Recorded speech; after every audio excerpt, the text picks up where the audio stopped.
In this video, we're going to be taking a look at a couple of film images. I'm going to be taking you from the scan through to the final edit. And it kind of follows on from last week's video where I shared with you my whole film workflow and took you through 4 rolls of film, looked at the contact sheets and chose my favorite photographs. Now, if you're a subscriber to the channel, you'll know that I'm a big fan of using Lightroom for all my digital work, but when it comes to film photography, I much prefer to use Photoshop, and that's mainly because I've used it since the mid-1990s, so it's more of a familiarity thing rather than anything technical.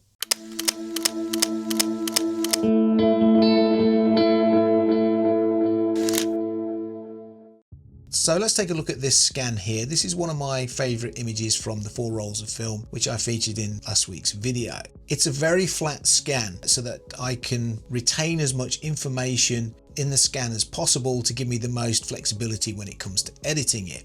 The scan is a 4000 DPI scan saved as a 16-bit grey TIFF. Now, the first thing I want to do is change the mode to RGB color. It's going to end up as an RGB image anyway. The scans are slightly better in grayscale than they are in RGB. So I'm quite happy to scan in grayscale and then just convert to RGB for doing the editing process. So the first thing I'm going to do is crop the image. Now you'll notice immediately that the 3:2 crop, which is standard on just about every digital camera, is actually quite a way off from what the original film Leica crop is. Okay, but as we use 3:2 in virtually everything, I'm quite happy to use 3:2 here. So there's our crop. We need to add in some contrast. I do that by going to the adjustment layers, picking up the levels adjustment layer, and then holding my option key down and moving, first of all, the highlight slider in, or the white point slider, whatever you want to call it. There we go. See, we're now seeing a little bit of the cloud. So I'm just going to back that off so that all disappears. And there we go. Same with the blacks. So I'm just going to pull the black point, if you want to call it that, in. So we get some blacks in the image. And then overall, I'm just going to darken it slightly. And then the next thing I want to do is just bring the sky down and also bring this area up a little bit because this was actually really quite bright. So to do that, I'm just going to take a curves adjustment layer. I'm only looking at this area here. I'm ignoring everything else. I'm just trying to get the contrast right for that area there. Then I'm going to press Command I to invert this curves adjustment layer and press B on my keyboard to bring up my brush. And I'm just going to paint in that layer through there. I'm just going to take the sky down a little bit. Okay, now with film, it can get a bit mushy. See the way it's gone a little bit mushy? So you just need to just add in a little bit of contrast to that, like that. Okay, and again, I'm ignoring everything else in the picture apart from the sky. So Command I, press B, bring the brush up and paint in. Okay. If you want to undo what you've just done with the brush, just press X and you can erase it. Press X again, you can paint it back in again.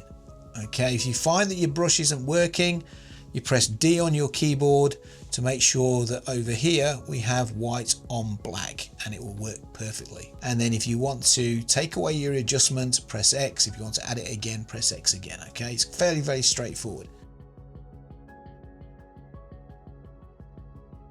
I'm also going to take that adjustment through here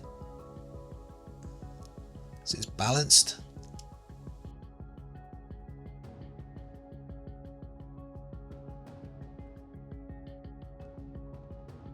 Okay, and I'm just going to take the overall darkness down a little bit, more like that. Okay, and a little bit more contrast. Okay, that's cool. Now I just need to just tidy up this edge because we've still got a little bit of a white edge there.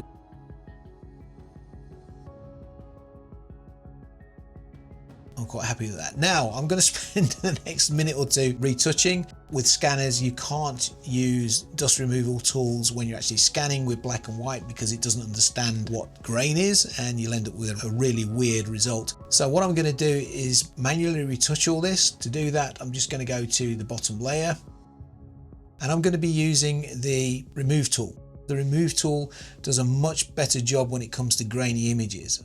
So I'm just going to go ahead and retouch all that. and I'll speed the video up so you don't have to sit through it all, okay, because it'll take a couple of minutes to do this.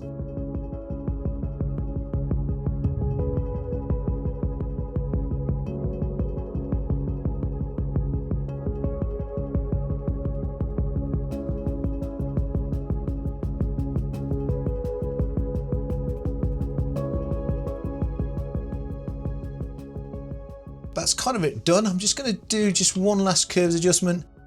Just think it needs just a little bit more brightness. So I'm just going to just lift that a little bit more. I think it's probably a little bit too much to the left here. So I'm just going to darken that down a little bit.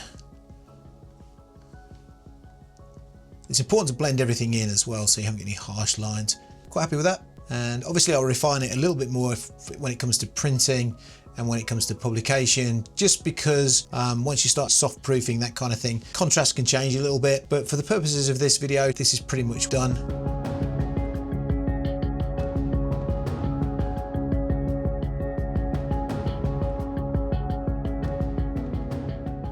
Okay, let's take a look at this one. Same process as before. This one's going to go a little bit darker. Again, if we just go to image mode, RGB color, let's just crop this image.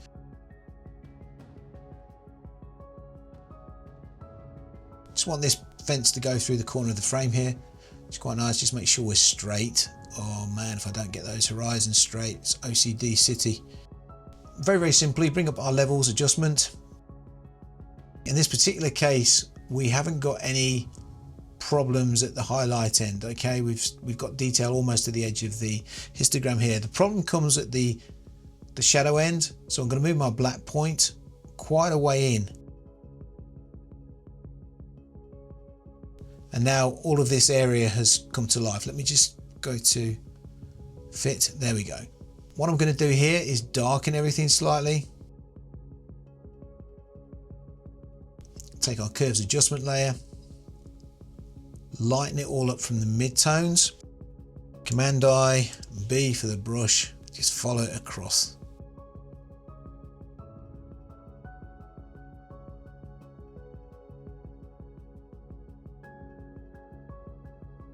I'm just going to do the sky now. It's a lot simpler to work on a film scan than it is a digital image. The trade-off is in the overall image quality, I guess. You're never going to get that cleanness that you get with a digital file, and for some people that's enough for them not to go down the film route. For me personally, I love this look. I love this idea of it not being perfectly sharp and having lots of grain and lots of mood and lots of atmosphere.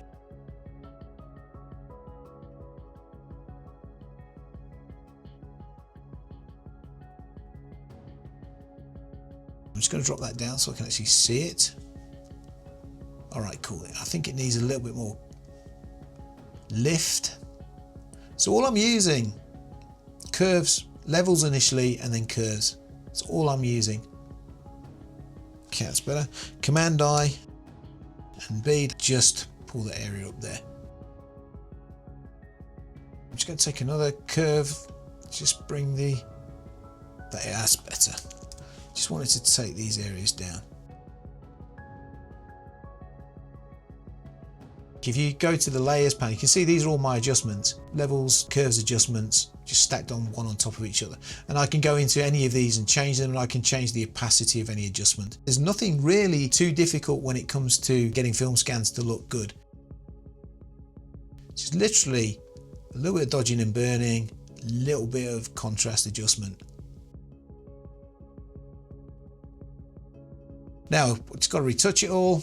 So he was asking me about the amount of dust and scratches that appear on scans. You don't normally see them when you're printing your own with an enlarger because the light source is diffused, so you end up blurring a lot of these dust marks, and of course you don't ever see them this magnified either.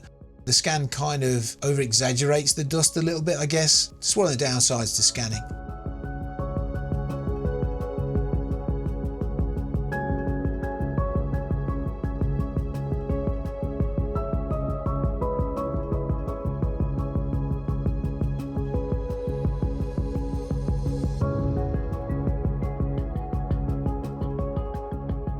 Okay, there we go. There's our final picture. And again, as I said, I'll adjust and fine tune the contrast and bits and pieces depending on how it's actually going to be used.